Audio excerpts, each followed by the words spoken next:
對我嚟講，舞龍舞獅唔單止係表演藝術，更加係一種文化同埋智慧嘅傳承。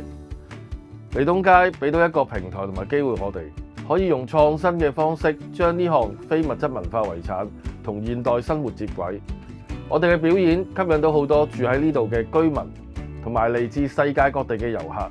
睇到大眾，尤其係小朋友對舞龍舞獅充滿好奇，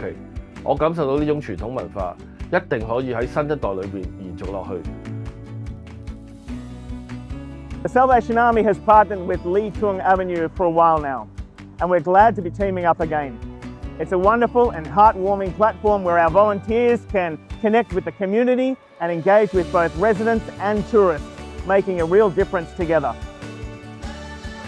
我哋就同信和團隊合作，利用回收翻嚟嘅物料，就好似呢一啲嘅木材咁樣，升級再造，為利東街嘅居民同埋遊客設計咗呢一系列嘅綠化公共座椅。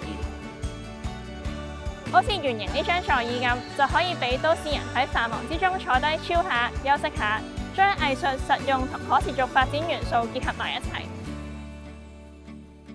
利東街係一個充滿新舊交融特色嘅地方，我哋喺唔少細節位都用心保留咗老香港嘅物件同懷舊情懷。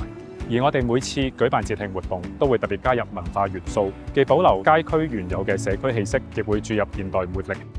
利東街正正就係以咁樣一種細膩又有溫度嘅方式，凝聚唔同背景嘅人，成就一個有故事、有文化嘅社區。